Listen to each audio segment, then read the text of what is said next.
Mais Dabira travaillait chez le colonel Ngangui. Il était, je ne sais pas comment on les appelle les militaires, là, portier. Ou il gardait la maison du colonel Ngangui. Mais tout d'un coup, Dabira, comment Dabira, on va le bombarder. Général, peuple congolais. Comment tout d'un coup, Dabira, qui va monter le grade comme ça, général. Mais il avait été récompensé par Sassou Nguesso. Le fait d'avoir fait le sale boulot. Mais c'est quoi le sale boulot? Pour que Sassou Nguesso puisse le récompenser autant. Pour que Sassou Nguesso puisse le bombarder général. Ah, peuple congolais, vraiment, au Congo, on applaudit des fous. Vraiment, nous applaudissons des fous au Congo-Brazzaville. Des gens qui ne méritent même pas le respect. Au Congo-Brazzaville, on applaudit des assassins, des voleurs, Dabira. Celui qui avait posé la bombe dans l'avion UTA, c'est bien Dabira. Je répète, la personne qui avait posé la bombe dans l'avion UTA, l'avion UTA qui avait explosé, si j'ai une bonne mémoire, je crois le 19 septembre 1989, au désert du Ténéré. La personne qui avait posé la bombe dans l'avion UTA, c'est bien Dabira. Avec quelques acolytes. La mission, Sassou avait confié cette mission-là à qui? À Dabira. C'est à Dabira que Sassou Nguesso avait confié la mission pour poser la bombe dans l'avion UTA. La bombe de l'avion UTA avait été posée à Brazzaville. Avec des spécialistes libyens expérimentés dans ce domaine-là pour régler la bombe, pour que la bombe puisse exploser après le décollage du Tchad. Pour une raison que je vais expliquer en quelques mots. Le Tchad était en conflit avec la Libye, le Kadhafi. Ça c'est dans l'histoire, je rentre dans l'histoire. Le Tchad était en conflit avec la Libye du Kadhafi. Sur l'histoire du Gout. Donc, un endroit, un territoire où il y a du pétrole. Donc le Tchad se battait avec la Libye pour avoir le contrôle du Gout. Un territoire qui est rempli du pétrole.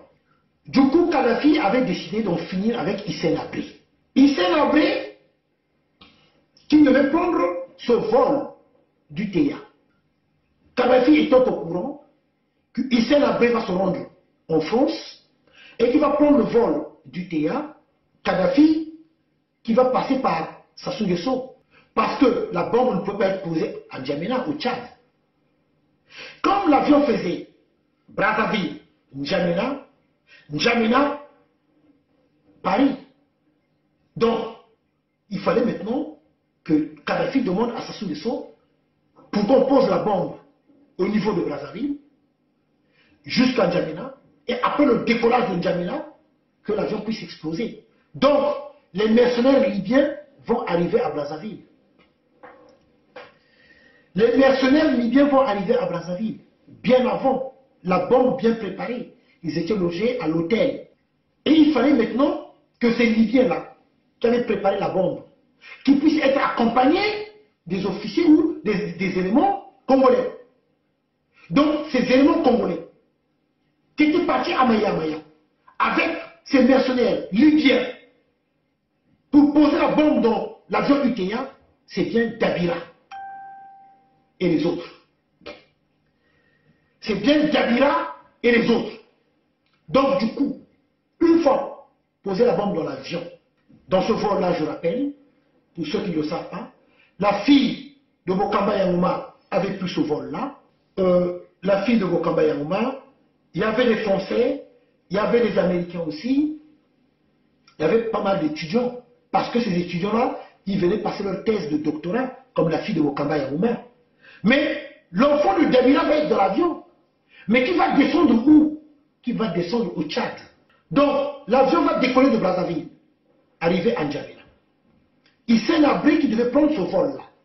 Hissène Habré qui ne va plus prendre ce vol-là à la dernière minute. Mais qu'est-ce qui va se passer? Parce que Hissène Habré était au courant, était informé. Mais il était informé par qui, Hissène Habré? Il était informé par Oxon Sikonga.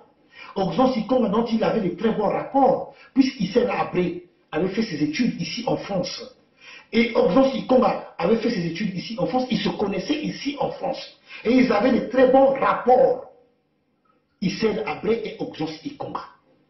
Oxon Sikonga étant responsable de Air Afrique. Donc, Sassou avait mis au courant Oxon Sikonga. Oxon Sikonga était au courant que l'avion avait explosé. Puisqu'en ce moment-là, Oxon Sikonga, responsable de la compagnie Air Afrique.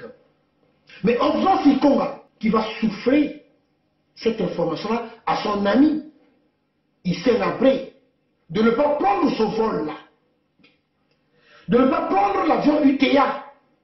Hissène Habré, pour mieux tromper la vigilance, il va quand même partir à l'aéroport. Hissène Habré va presque monter dans l'avion.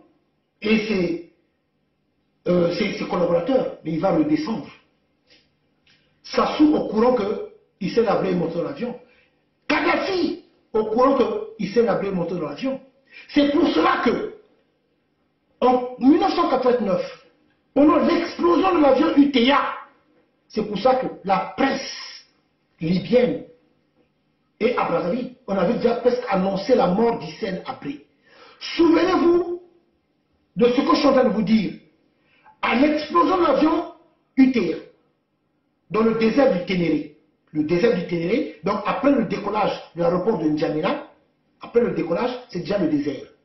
Donc l'explosion de l'avion UTA, dans le désert du Ténéré, certaines presses avaient déjà annoncé la mort d'Hissène Habré.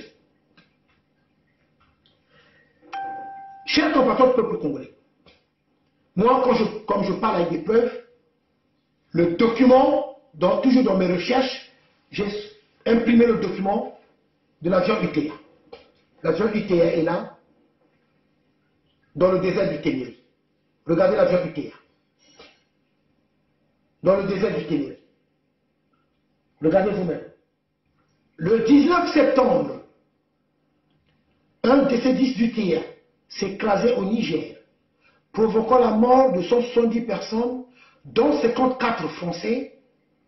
Retour sur un attentat orchestré par la Libye et le long combat judiciaire des familles des victimes. Ce vendredi 19 septembre, il y a 30 ans, jour pour jour, le DC-10 reliant Brazzaville à Paris via N'Djamena est victime d'un attentat à la bombe. L'avion s'écrase au-dessus du désert du Ténéré, au Niger, tuant sur le coup les 170 passagers et membres d'équipage. Une valise piégée. Le 19 septembre 1989, le vol du théâtre 772 Brazzaville-Roissy disparaissait des écrans de radar.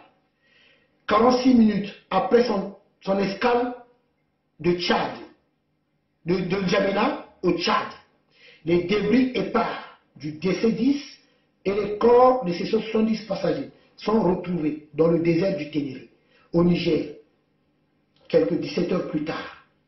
Une bombe située dans le conteneur des bagages enregistré à Brazzaville a explosé, détruisant l'avion en vol.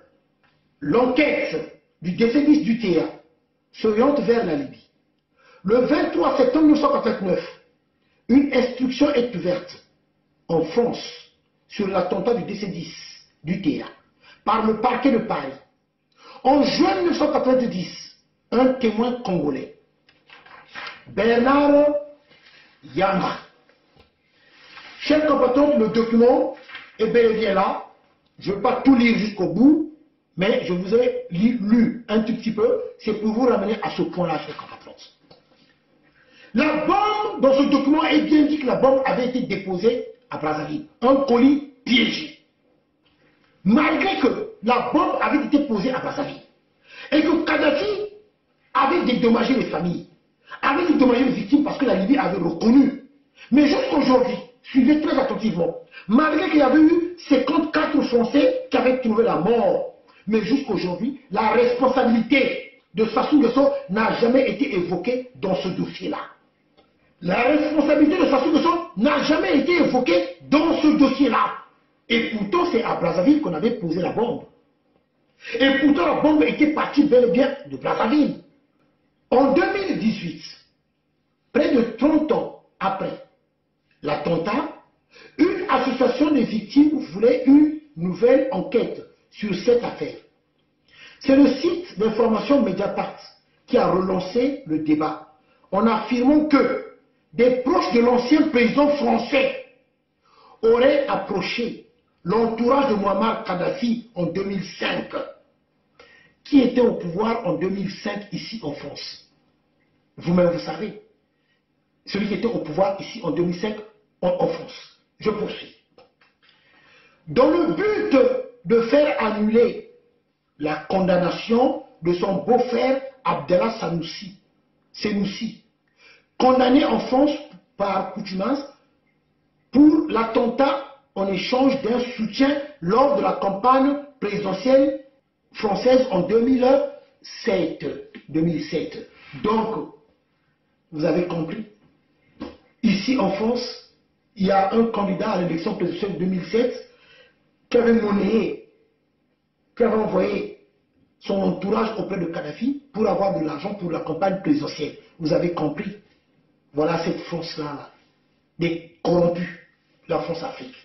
Donc, le dossier de l'avion UTA, où il y avait eu plusieurs morts, mais la responsabilité de Sassou Nguesso n'a jamais été évoquée. Et aujourd'hui, Congo-Brazzaville, non pas que l'histoire de l'attentat UTA, n'oublions pas qu'il y avait aussi l'attentat à l'aéroport de Maya-Maya, où on avait arrêté aussi les pauvres innocents, les Tisser Tikaya, le colonel Nzalakanda, ce fameux procès de Télissila, où nous avons vu un certain Charles Mazou, qui nous faisait son cinéma, la cour appréciera, la cour appréciera, la cour appréciera, et un certain Ndala Graï, le traître Ndala Graï, qui n'avait que pour mission, Ndala Graï, de faire tomber le colonel Nzalakanda et Jean-Pierre Tisser Tikaya. Ce Ndala Graï, le traître Ndala Graï, que Sassou Nguesso appelle affectueusement Patriarche. Ce Ndala Graï qui est ici en France, le Congolais doit connaître l'histoire de son pays.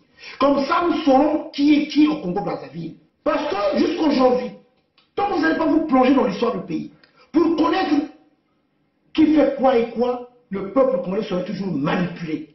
Comme de la même manière que vous êtes manipulé par ces faux opposants, qui vous ont toujours mené en bateau, ces faux opposants. Donc vous êtes là à applaudir, à acclamer, à penser qu'ils sont pour le peuple congolais. Ils n'ont jamais été pour le peuple congolais. Ils ont toujours mangé avec Sassou Nguesso. Ils ont toujours servi Sassou Nguesso. C'est pour ça que nous voyons certaines choses. Et comme le Congolais est toujours dans les émotions, toujours emporté dans les émotions, le Congolais ne veut plus voir la vérité. Le Congolais ne veut plus voir derrière. Le Congolais oublie que ce dernier-là avait mangé à la table de Sassou Nguesso. Le Congolais oublie que ce dernier-là avait l'habitude de serrer la main de Sassou Nguesso. Le Congolais est tellement dans les émotions que le Congolais oublie que ce dernier-là avait été ministre de Sassou Nguesso. Tout ce monde-là ont servi Sassou Nguesso. Il continue encore de servir Sassou Nguesso. Et le Congolais, non, il oublie facilement. Mais c'est pour ça que vous vous faites manipuler.